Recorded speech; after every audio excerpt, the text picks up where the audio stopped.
បាបរបស់មនុស្សជាច្រើនខ្លាចពាក្យថាបាប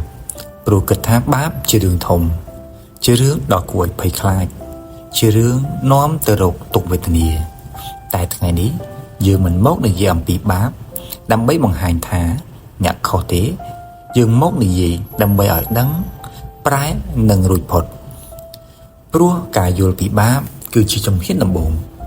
នៃការក្លាយជាមនុស្សល្អជាងមុនបាបមានន័យអ្វីតាមទស្សនៈព្រះពុទ្ធសាសនាបាបគឺជាអំពើដែលកើតពីលោភទោសនិងមោហៈបាបមិនចាំបាច់ត្រូវជាអំពើធំដូចសម្លាប់ឬលួចឆក់ប្លន់នោះទេពេលខ្លះបាបកើតឡើងត្រឹមតែគំនិតមួយឬពាក្យមួយដែលយើងមិនប្រុងប្រយ័ត្នបាបតាមផ្លូវកាយគឺជាអំពើដែលយើងធ្វើដោយរាងកាយដូចជាសម្លាប់សត្វ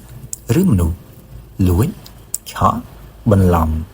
ប្រព្រឹត្តអាក្រក់តាមផ្លូវកាមអំពើទាំងនេះមិនត្រឹមបំផ្លាញអ្នកដទៃទេតែបំផ្លាញសន្តិភាពនៅក្នុងចិត្តខ្លួនឯងជាមុនសិនបាបតាមផ្លូវពាក្យមនុស្សជាច្រើនគិតថានិយាយមាត់មិនជាបាបតែពាក្យអាចសម្លាប់ចិត្តមនុស្សបានជាងដាវទៅទៀតបាបតាមពាក្យរួមមានកុហកនិយាយបំបែកគ្នានិយាយប្រមាថនិយាយឥតប្រយោជន៍ពាក្យមួយអាចធ្វើឲ្យមនុស្សម្នាក់បាក់ទំនុកចិត្តពេញមួយជីវិតបាបតាមផ្លូវចិត្តបាបដែលមនុស្សមើលរំលងបាបធំបំផុតមិនមែននៅកាយមិនមែននៅមាត់តែស្ថិតនៅក្នុងចិត្តច្រណែនស្អប់មើលងាយអ្នកដទៃអួតខ្លួនឯងទោះគ្មាននរណាដឹងខ្លួនឯងការដឹងនោះហើយជាគុកដែលចាប់យើងឲ្យខ្លាចទៅជាទុក្ខហេតុអ្វីមនុស្សធ្វើបាបមនុស្សមិនកើតមកដើម្បីធ្វើបាបទេតែបាបកើតឡើងព្រោះខ្វះសតិខ្វះការយល់ដឹងត្រូវអារម្មណ៍គ្រប់គ្រងឈឺចាប់ពីអតីតកាលមនុស្សដែលធ្វើបាបអ្នកដទៃភាគច្រើនគឺជាមនុស្សដែលឈឺចាប់ខ្លួនឯងជាមុនផលរបស់បាបមិនតែងតែឆាប់ឲ្យផលតែពេលវាមកត្រឹមត្រូវនិងត្រឹមពេលចិត្តមិនស្ងប់ជីវិតលំបាកទំនាក់ទំនងខូចសំណាងក៏បាត់មិនមែនព្រោះអ្នកអាក្រក់តែព្រោះអំពើមានផលដូចជាពូជមានផ្លែតើមនុស្សអាចរួចផុតពីបាបដែរឬទេចម្លើយគឺបាទតែពុទ្ធមិនដែលបិទផ្លូវមនុស្សទេព្រោះធ្វើបាបប៉ុណ្ណា